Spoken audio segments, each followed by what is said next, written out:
Today, we're talking about why being hard on yourself is not useful. One of the most misunderstood truths about personal growth is this: you cannot improve the one person you are constantly attacking. And yet, many people try to change by criticizing themselves more. Most people think change requires more pressure. If they want to improve, they believe they just need to be tougher on themselves. But the harder we attack ourselves while we're trying to change, the harder real change becomes. Because when the mind feels attacked, it stops listening. I see this constantly with people trying to change habits, relationships, or their mindset.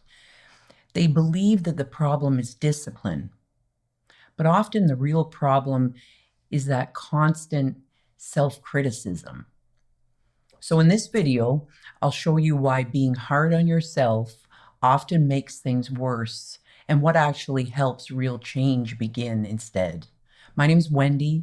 I've coached many people toward more peace, clarity, and happiness. This is the work I love to do every day. All right, let's dive in. Right now, you might be in the middle of trying to change something, whether it's a habit, a reaction that you always have, a pattern you keep returning to. And if it's not shifting fast enough, there's a very good chance your mind is doing something that feels completely reasonable. It's turning up the pressure. I need to stop being so lazy.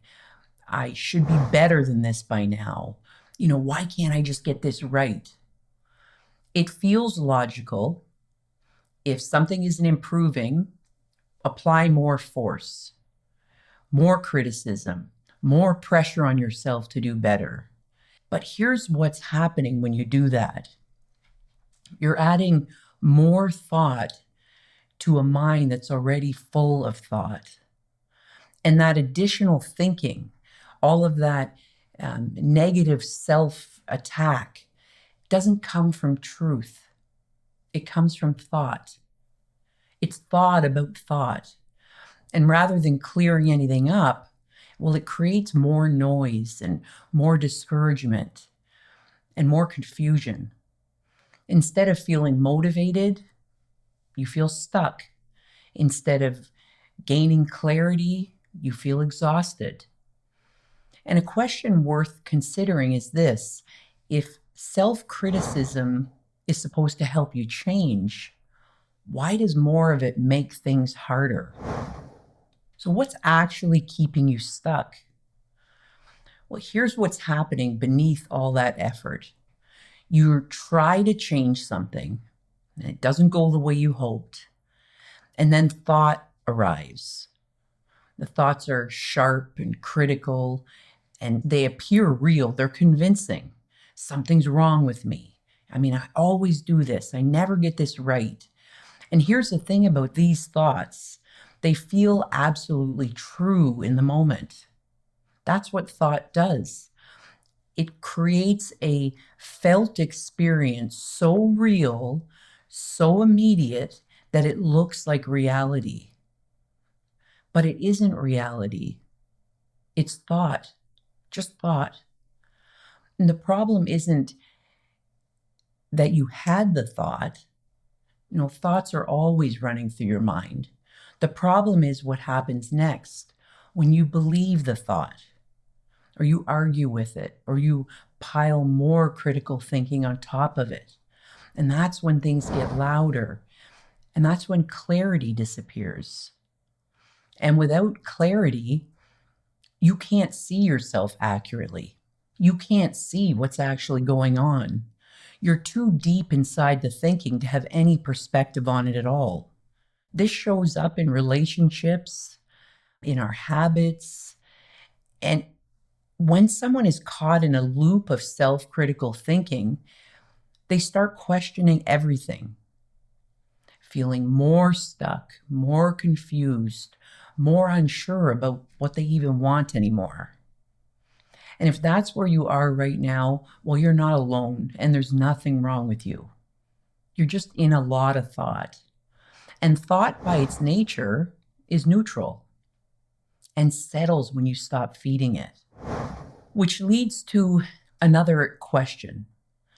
If adding more critical thinking keeps that noise alive, well, what actually helps the mind quiet down? If you're experiencing this kind of confusion in your relationship right now, I've created a free 9-day mini course that helps people step out of the fog and start to see their situation more clearly. The link is in the description. So, why does more thought not create a clearer picture or a clearer view of what you should be doing? Imagine you're driving your car, and mud splashes across your windshield. Well, suddenly you can't see as clearly. Now imagine getting angry about it, pounding on the glass, criticizing the windshield for being dirty. Does that clear the view? Well, of course not. The mud's still there. And now you're also exhausted from fighting it. The only thing that clears the windshield is letting the wipers do their job, letting it clear on its own. Your mind works the same way. When difficult thoughts arrive about yourself, about another person, about something that's going on, and you respond by attacking yourself, you're pounding on the windshield. You're adding more thinking to a mind that's already obscured by thinking. What's wrong with me? Why am I like this? I should be better. Every one of those is a new thought landing on top of the mud. It doesn't produce clarity. It produces more mud. But here's what I know to be true. Thought in the moment is always the source of whatever I'm experiencing.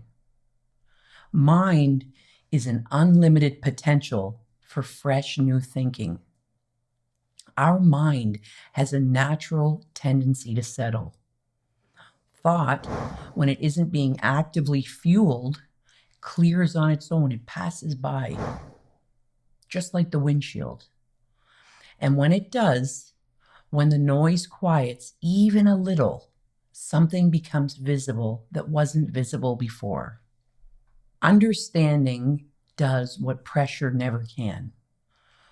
When our mind settles, not because we force it, not because we follow a certain technique or have a certain skill, but because thought naturally quieted, something shifts. You create a space for new and fresh thought to appear, an insight. An insight is what actually changes your perspective, changes the way you see the world, gives you a new idea, maybe something you haven't thought about before. When someone sees clearly and without judgment a thought that is no longer true and serving them, the habit begins to lose its grip. We see something we didn't see before. That's how these principles work. Mind is the energy behind life. Consciousness brings our experience to life, and thought is the creative force that shapes everything we feel and see. Self-criticism is thought. It has no more power over you than you give it by believing it. And when you stop believing it, even just a little, space opens up. Room to see yourself differently. Room to see what's actually there. Self-criticism and putting pressure on ourselves to change may work temporarily, but lasting change, transformational change, comes from having an insight, a sight from within, where you see your world differently than you did before. One misunderstanding about personal growth is that you have to fight your way to a better version of yourself. But it really doesn't make sense to think that constantly attacking yourself will help you. You are not a problem to be fixed. You are a person with an innate capacity for clarity, wisdom, well-being that is always there, always intact, always available. Thought can temporarily cover it. As you begin to notice your negative self-talk and criticisms and judgments, you can stop treating them as truth. You can begin looking for what is more true for you. You start to see options that weren't visible before. You respond to situations differently. And it's not because you trained yourself to, but because you're seeing them from a clearer place. The same circumstances, a quieter mind, a completely different experience. Real change doesn't begin with harsher criticism or more judgments. It begins the moment thought settles enough for you to see something new and fresh. And that moment is always close at hand. Before we finish, there's one more thing worth seeing. When someone is living in a lot of thought, especially self-critical thought, it's hard to feel connected to themselves and to others. Not because anything is wrong with the relationship, but because thought is shaping everything they're experiencing. And that's how relationships quietly change. Through thinking that slowly pulls someone inward without them even knowing it's thought doing it. In this next video, I'll show you what that actually looks like and why it's easy to miss.